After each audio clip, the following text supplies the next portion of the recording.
Mga higala, sa pagsaulog sa Iglesia ni Cristo, sa ika-usa ka gatos og napo og duha ka anibersaryo niini, nagpasalamat sa Ginoong Dios kaming mga miyembro niini tungod sa mga kadaugan nga iyang gihatag sa iglesia.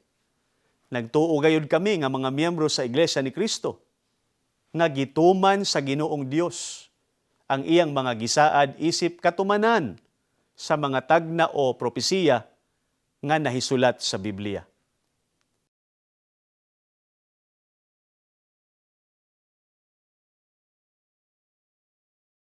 Mga mahal namong mga kaigsuonan, happy 112th anniversary kanatong tanan sa hain man kamong lokal o distrito na himutang. Ug sa mga mahal namong higala ug mga tinahod namong mga magtatanaw, welcome niining special episode sa programa nga gidalit kaninyo sa Iglesia ni Cristo, kini ang kamatuoran. Sa matag moabot ang buwan sa Hulyo, gisaulog sa Iglesia ni Cristo ang pagdangat sa anibersaryo sa pagkatukod niini dinhi sa Pilipinas. O sa matag higayon nga magsaulog ang mga miyembro sa Iglesia ni Cristo sa anibersaryo niini, dili namo kalimtan nga magpasalamat sa Ginoong Dios sa mga kadaugan sa Iglesia ni Cristo sa tanang matang sa buluhaton niini. Pananglitan ang padayong pagpatukod og mga angayan nga balay simbahan. Dili lamang dinhi sa atong nasod, kundi apil na sa nagkalain-lain pang dapit sa kalibutan nga adunay mga miyembro sa Iglesia ni Cristo. Nagpasalamat sab kami sa atong Ginoong Dios tungod sa paspas nga pagdaghan sa mga miyembro sa Iglesia ni Cristo, dili lamang dinhi sa Pilipinas kundi sa gawas sa nasod usab.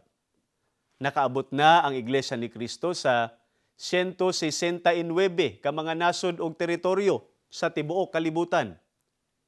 Isip bahin sa among paghandom, among igaalagad kaninyo kung anong adunay Iglesia ni Cristo nga katawhan sa Dios nga mitungha o nagsugod dinhi sa Pilipinas ni adtong 1914.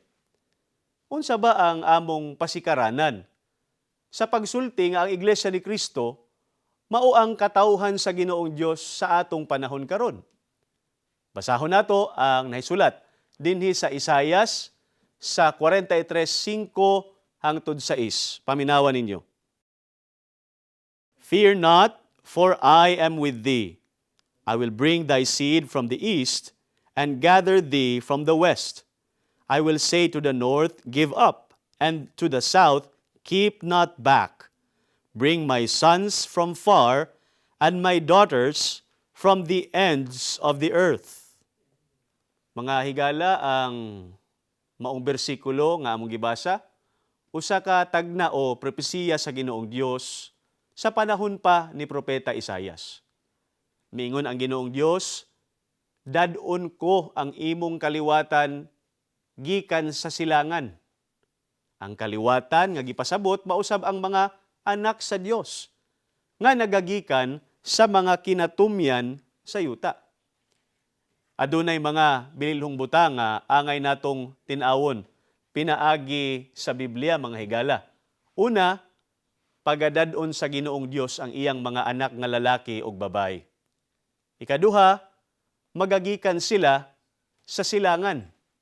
Og ikatulo, ang panahon sa pagdala kanila mao ang mga kinatumyan sa yuta.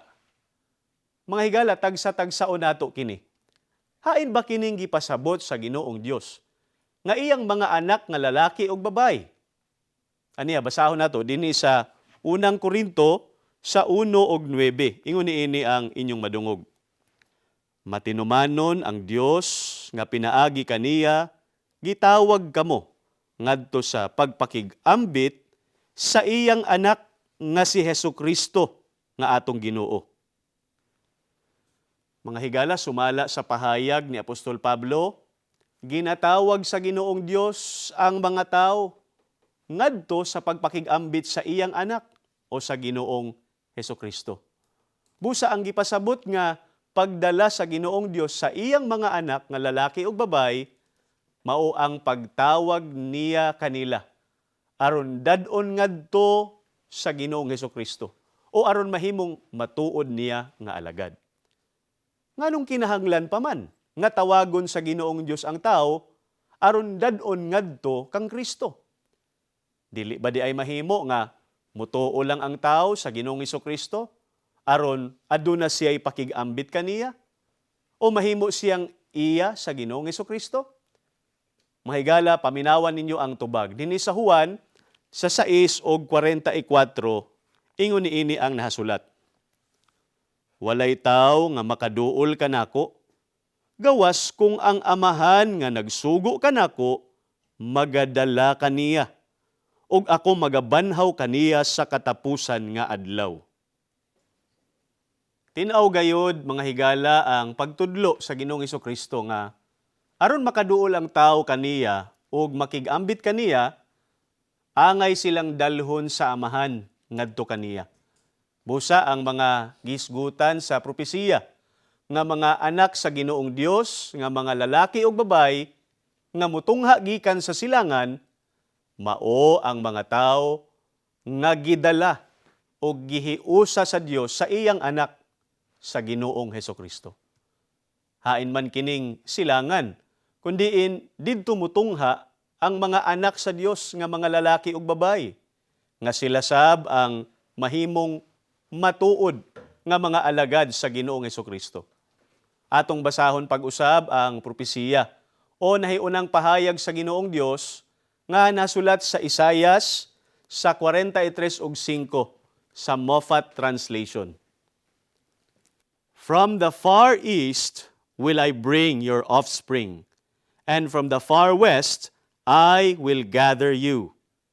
Mga mahal namong mga magtatanaw, tinaw sab nga, ang mga anak sa Ginoong Dios nga mga lalaki ug babay, magagikan sa halayong silangan. Busa, gipiho sa Biblia, kung sa haing dapit, mutungha ang mga anak sa Ginoong Dios sa halayong silangan. Natuman kining maong propesiya sa Biblia, sa dihang mitungha ang Iglesia ni Kristo dinhi sa nasod nga Pilipinas. Pinaagi sa pagwali ni Igsoon Felix Y. Manalo. Ang Pilipinas ba usa ka nasod nga anaa nahimutang sa halayong silangan?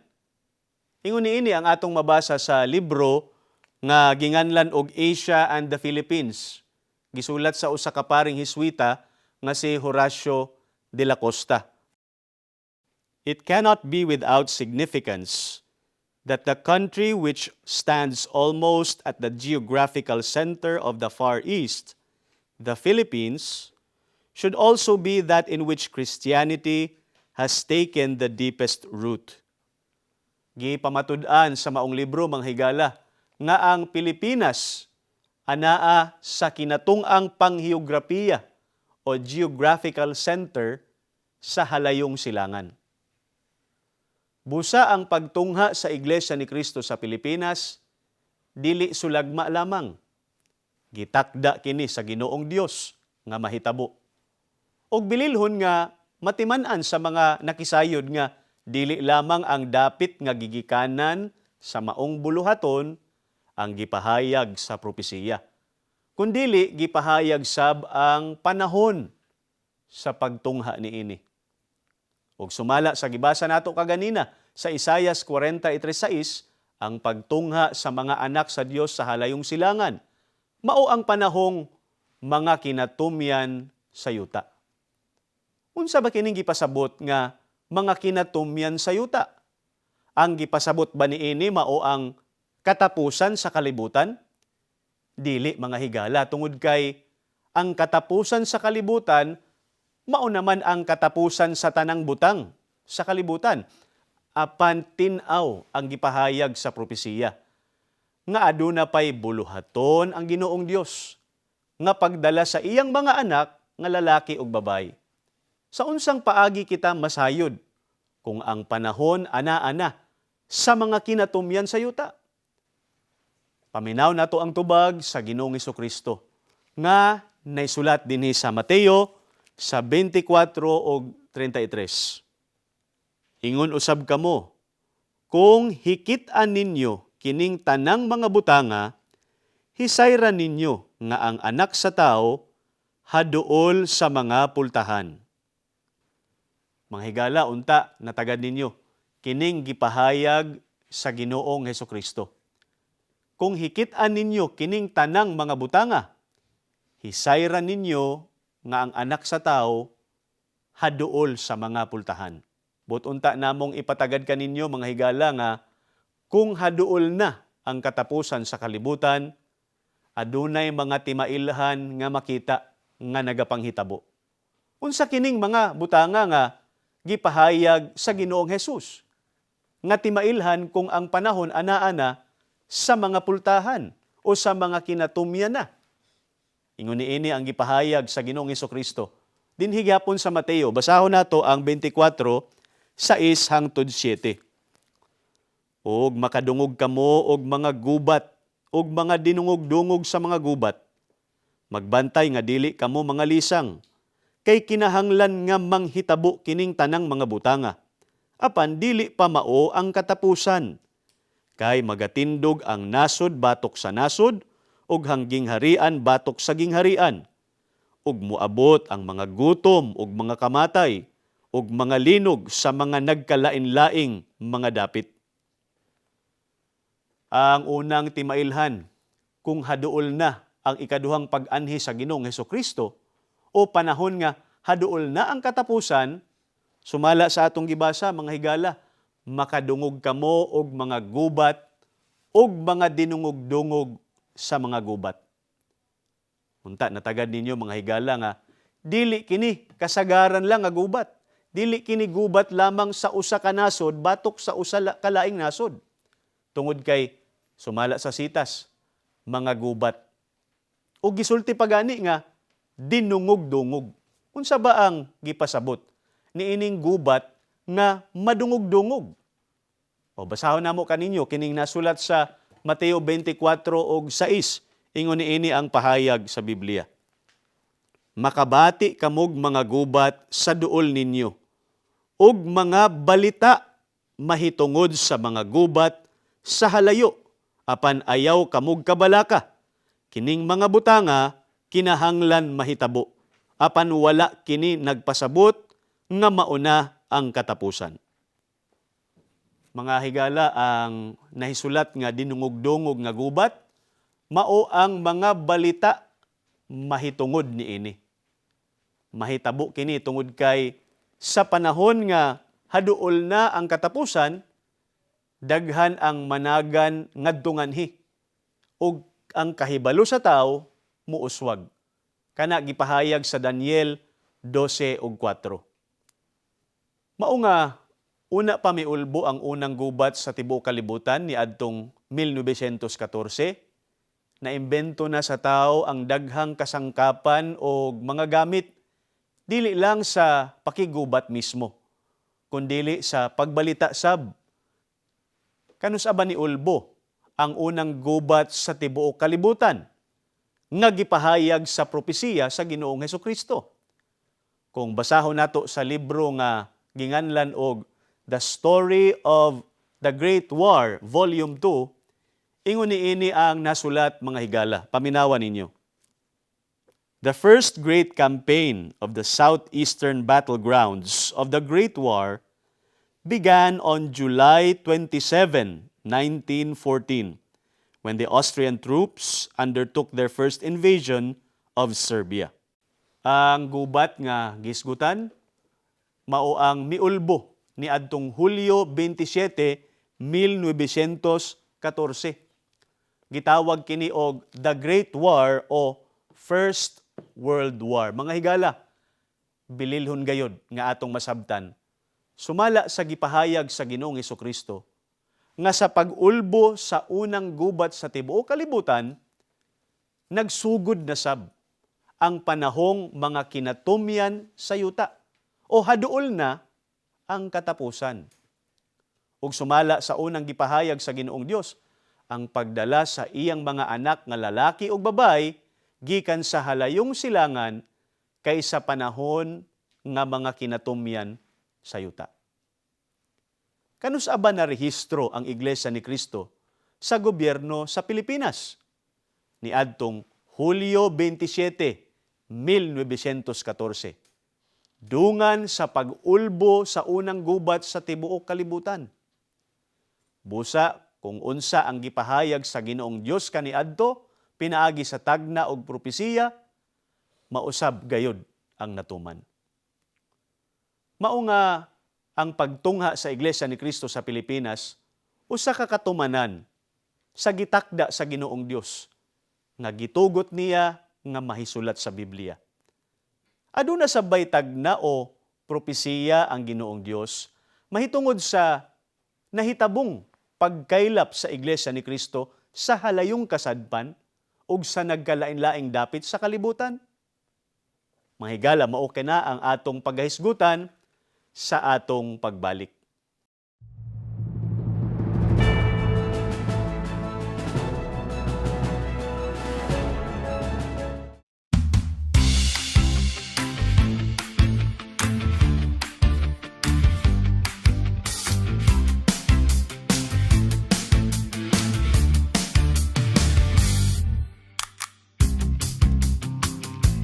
Sa pagsapit po ng ika-112 anibersaryo ng Iglesia ni Cristo,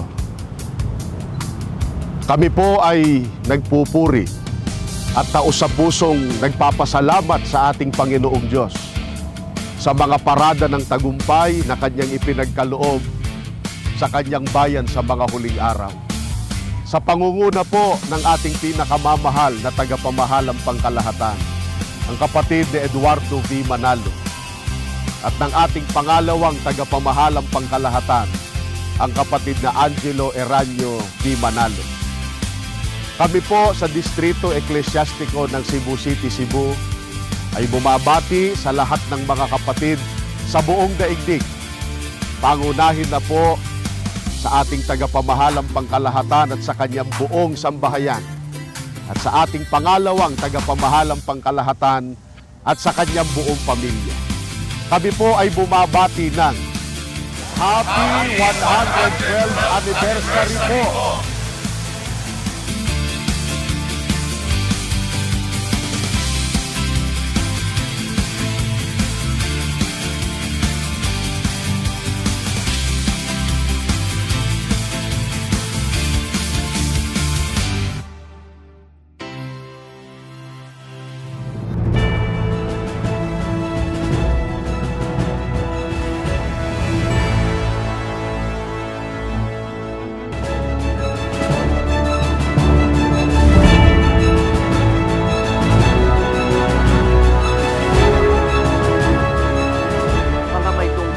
at mga pamunuan sa pangunguna po ng mga ministro at mga manggagawa, mga ministerial workers at aming mga may bahay. Kami po ay bumabati sa ating tagapamahalang pangkalahatan, kapatid na Eduardo V. Manalo, at sa amin po pangalawang tagapamahalang pangkalahatan, kapatid na Angelo Eranio Manalo, at sa lahat ng mga kapatid sa buong mundo. Kami po ay bumabati sa inyo ng Happy 112th Anniversary po!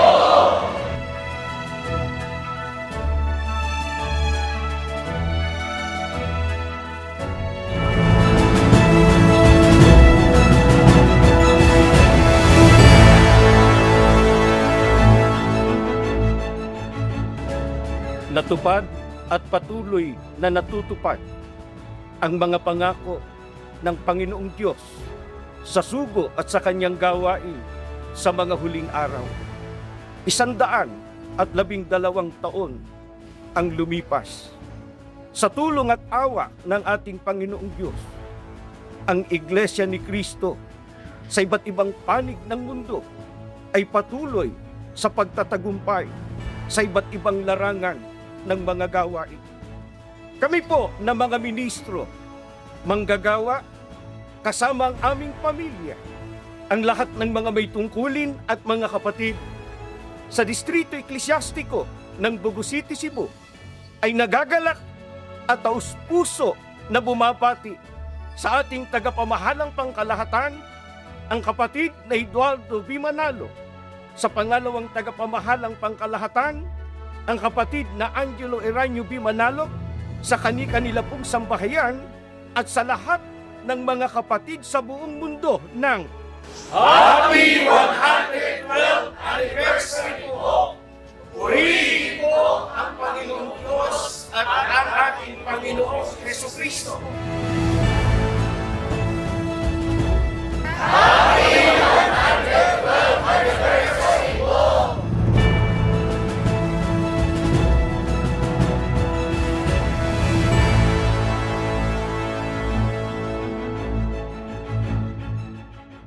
Gi, kumusta na mo pag-usab ang tanan natong mga kaigsuonan o happy anniversary kanatong tanan. Asa man kamo nagtan-aw karon. Welcome pag-usab mga mahal namong mga magtatan-aw. Sa atong panaghisgot kaganina, nagbilin kita og pangutana.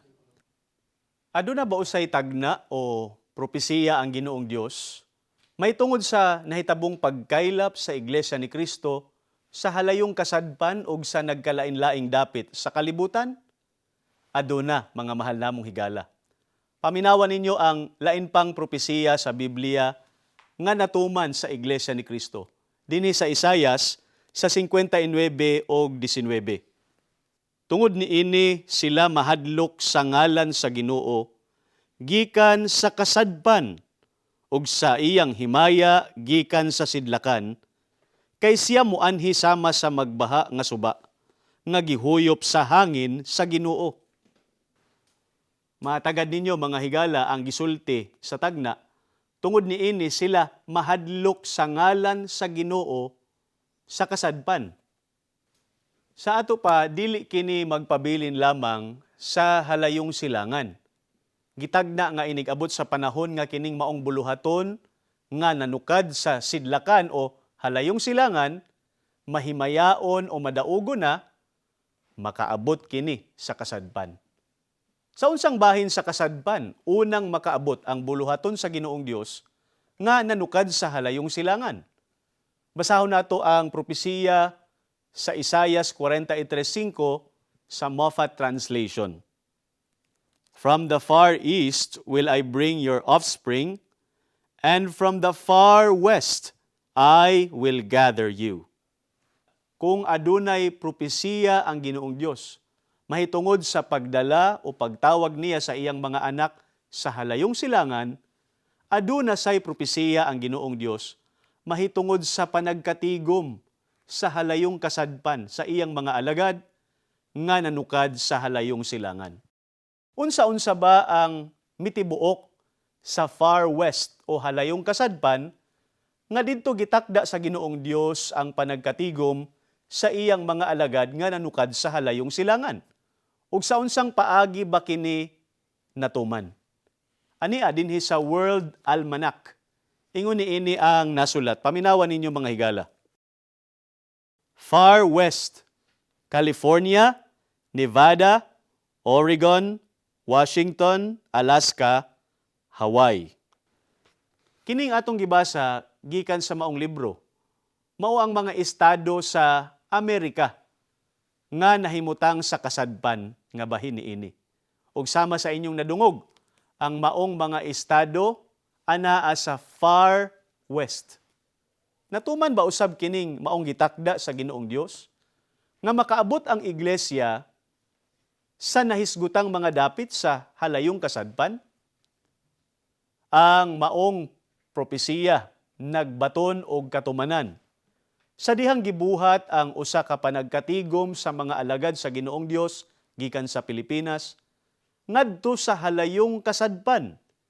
Niadtong milarga ang pagdumalang pangkatibuk-an sa Iglesia ni Kristo kaniadto si Igsoon Eranio G. Manalo sa estado sa Hawaii ug gidumalahan ang usa ka balaang panagkatigom sa maong dapit niadtong Hulyo 27, 1968 og opisyal nga gitukod ang lokal sa iglesia sa mao nga dapit. Mao kini ang pagpamatuod nga kabubuton sa Ginoong Dios ang pagtungha sa Iglesia ni Cristo sa Pilipinas ni adtong 1914. Ang Iglesia ni Cristo ang giila nga mga anak sa Dios niining mga ulahing adlaw. Nganong bililhon man alang sa tao nga maapil sa mga giila nga mga anak sa Ginoong Dios? Unsa ba di ay kapalaran sa mga anak sa Dios? Mga higala, ang tubag paminaw nato dinhi sa Roma 8:17. Og kun kita mga anak, mga manununod kita, mga manununod sa Dios, og isig ka manununod uban kang Kristo. Kay kun mag-antos man kita uban kaniya, kini aron himayaon kita uban kaniya. Mga mahal na mong higala, usa sa mga nag-unang hinungdan, mao nga nagtuo gayud kami, nga labing bililhon gayud ang mga tao nga mahimong miyembro sa Iglesia ni Cristo, kun diin kami miyembro, tungod kay sila sab, ilhon isip nga mga anak sa Dios.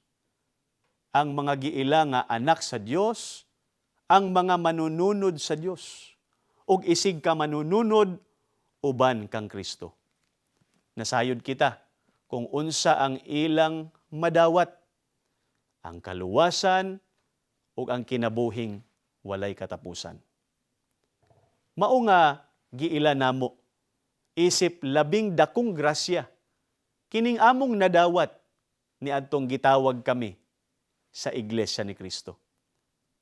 Ang amo gayud nga tinguha, mga higala, nga makauban namo kamo sa sulod sa Iglesia ni Cristo, aron magkauban-uban na kita sa matuod nga pag-alagad sa Ginoong Dios ug sa pagdawat sa kaluwasan ug sa kinabuhing dayon. Daghang salamat sa inyong pagpakig-uban kanamo.